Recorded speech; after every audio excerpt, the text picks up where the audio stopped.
வணக்கம். இந்திய தொழிற்சங்க மையம் உள்ளிட்டு இந்தியாவில் இருக்கிற 10 மத்திய தொழிற்சங்கங்கள் மற்றும் 70க்கும் அதிகமான சம்மேளனங்கள், தொழில்வாரி கூட்டமைப்புகள் என்கிற பல தொழிற்சங்கங்கள் கடந்த 11 ஆண்டுகளாக மோடி தலைமையிலான பாரதிய ஜனதா கட்சி பின்பற்றி வரக்கூடிய தொழிலாளர் விரோத கொள்கை, குறிப்பாக அந்த கொள்கையின் உச்சத்தில் போய் தொழிலாளர் சட்டங்களை எல்லாம் 4 தொகுப்புகளாக சுருக்கி அதை இப்போது மாநில வாரியாக அமலாக்க முயற்சித்து வருகிறார்கள். இந்த 11 ஆண்டு காலத்தில் தொடர்ச்சியாக தொழிற்சங்கங்கள் பல போராட்டங்களை நடத்தியிருக்கு.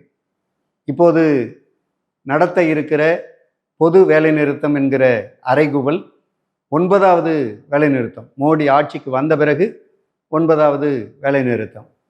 14 அம்ச கோரிக்கைகளை வைத்து இந்த வேலைநிறுத்தம் நடைபெறுகிறது.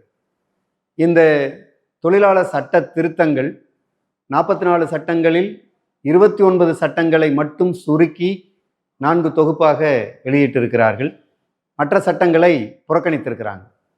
இது கொரோனாவில் இந்திய மக்கள் முடங்கி கிடந்த போது, தொழிலாளர்கள் முடக்கி வைக்கப்பட்ட போது இந்த சட்டங்கள் அமலுக்கு வந்தது. இது அமலுக்கு வந்தால் எவ்வளோ பெரிய பாதிப்பை ஏற்படுத்தும் என்று உலகுக்கு சொல்லுவதற்காக 2020 நவம்பர் 26 தொடர்ச்சியான வேலைநிறுத்தங்கள் மாறி மாறி நடந்து கொண்டே இருக்கிறது. இந்த வேலைநிறுத்தமும் அந்த விஷயத்தை வலியுறுத்துது. ஒன்று, இந்த சட்டம் அமலுக்கு வந்தால் தொழிலாளர்களுக்கு நிரந்தரமான வேலை இருக்காது.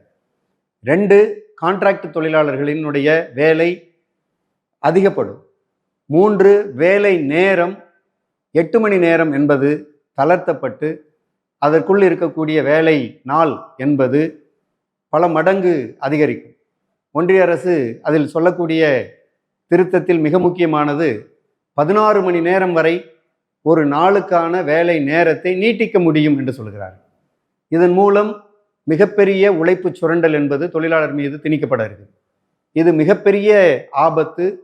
தொழிலாளர்களை சுரண்டுகிற, கொள்ளை லாபம் ஈட்டுகிற மிக கொடிய ஒரு தாக்குதல் என்கிற காரணத்தினால் இந்த வேலைநிறுத்தத்தை CITU முன்வைக்குது. இது அமைப்பு சார்ந்த துறை மட்டுமல்ல, இன்னும் அமைப்பு சாராத தொழிலாளர்கள் மீதும் கொடுமையான தாக்குதலை நடத்த இருக்குது. இப்போ மோடி அரசு பல வகையில் பல்வேறு பாதுகாப்பு சட்டங்களை கொண்டு வந்ததாக சொல்லி கொண்டிருக்கிறது. ஆனால் உண்மை இல்லை. இன்னைக்கு பிஜேபி ஆட்சி அமலாக்கி இருக்கக்கூடிய சமூக நல சட்டம் என்கிற தொகுப்பில் அமைப்பு சாரா தொழிலாளிங்க இல்லை. இப்போ மூட்டை தூக்குற ஆள் அதில் இல்லை, ஆட்டோ ஓட்டுற ஆள் அதில் இல்லை, உடல் உழைப்பு தொழிலாளி அதில் இல்லை, பெண் தொழிலாளர்கள் அதில் இல்லை.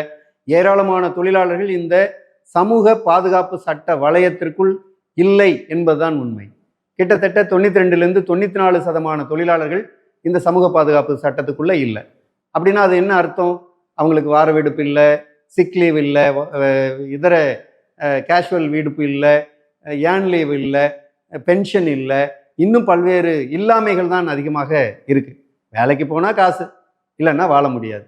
அப்படியான ஒரு மோசமான தாக்குதலை ஒரு பெரும்பகுதி மக்களை சட்ட வலயத்திற்கு வெளியே நிறுத்தி கொள்ளை அடிக்கக்கூடிய ஒரு ஏற்பாடு. இந்த சமூக பாதுகாப்பு சட்டம் அப்போ யாரை தான் பேசுது என்று சொன்னால் பென்ஷன் பற்றி பேசுது. பென்ஷன் இன்னைக்கு கான்ட்ரிபியூட்டரி பென்ஷன் ஸ்கீம் என்று சொல்லுது.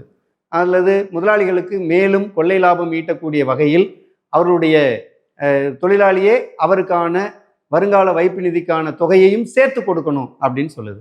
அப்போ அதில் என்ன முதலாளியினுடைய பங்கு இருக்கு? சமூகத்தினுடைய பங்கு என்ன இருக்கு? எனக்கு வேண்டிய ஓய்வூதியத்தை, எனக்கு வேண்டிய வருங்கால வைப்பு நிதியை நானே சேமித்து வைத்துக் கொள்ள வேண்டும் என்று சொன்னால் இதில் என்ன சேமிப்பு இருக்கு? அது இல்லை. அப்போ இந்த சமூக பாதுகாப்பு சட்டம் என்பது ஒரு கண் துடைப்பு நடவடிக்கை அப்படிங்கிறத சொல்கிறோம். அடுத்து கிராஜுவிட்டி அப்படின்ற விஷயம் முன்னுக்கு வருது. நீங்கள் 5 ஆண்டுகள் ஒரு தொழிலாளி ஒரு துறையில், ஒரு தொழிற்சாலையில் பணியாற்றினால்தான் அவருக்கு பணிக்கொடை சட்டம் பொருந்தும். இப்போ என்ன சொல்கிறாங்க? ரொம்ப தாராளமாக நாங்கள் ஓராண்டு பணியாற்றினாலே அவருக்கு அந்த சட்டம் பொருந்தும் என்று திருத்தி இருக்கிறோம் என்று பிஜேபி சொல்லுது.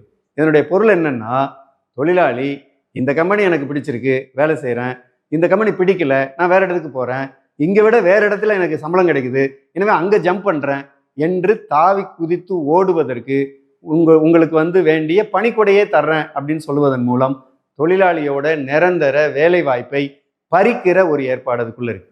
இது இந்தியா மாதிரி ஒரு நாட்டில் கிட்டத்தட்ட ஒரு பல கோடி தொழிலாளர்கள், இளம் தொழிலாளர்கள் வேலையில்லா பட்டாளமாய் காத்திருக்கிற போது இப்படிப்பட்ட அலைக்கழிப்பும் நிரந்தரமற்ற தன்மையும் அதிகரிக்கும் என்பதுதான் இந்த சமூக பாதுகாப்பு சட்ட நடவடிக்கையில் இருக்கக்கூடிய பாதிப்பு.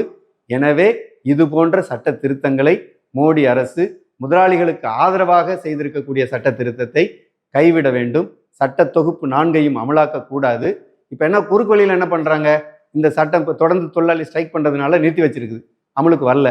இப்போ அவங்க என்ன குறுக்கு வழி கையாளுறாங்கன்னா மாநில அரசுகளை அமலாக்க முயற்சிக்கிறாங்க. இப்போ குஜராத் 8 மணி நேரத்தை நீடிச்சிருச்சு, கர்நாடக அரசு 8 மணி நேரத்தை நீடிச்சிருச்சு, வேறு சில அரசுகளை நீடிக்க சொல்லி கட்டாயப்படுத்துகிறாங்க. இப்போ மாநில அரசே இப்படியான ஒரு சட்டத்தை கொண்டு வர செய்வதன் மூலம் தொழிலாளி மீது தாக்குதலை அதிகப்படுத்த முடியும் என்று நம்புகிறது. இது மிகப்பெரிய ஆபத்து. இந்த ஆபத்தை எதிர்த்த போராட்டமாக 9ஆம் தேதி ஜூலை நடக்க இருக்கிற வேலை நிறுத்தம் என்பது இருக்கிறது. இந்த வேலை நிறுத்தத்தில் அனைத்து பகுதி உழைப்பாளிகளும் பேராதரவை தர வேண்டும். பல இடதுசாரி கட்சிகள் ஆதரவு தந்திருக்கிறார்கள், பல்வேறு வெகுஜன அமைப்புகள் ஆதரவை தந்திருக்கிறார்கள். எல்லா பகுதி மக்களையும் இந்த வேலைநிறுத்த போராட்டத்திற்கு ஆதரவாக குரல் கொடுக்க வேண்டும் என்று வேண்டி விரும்பி கேட்டுக்கொள்கிறோம். நன்றி.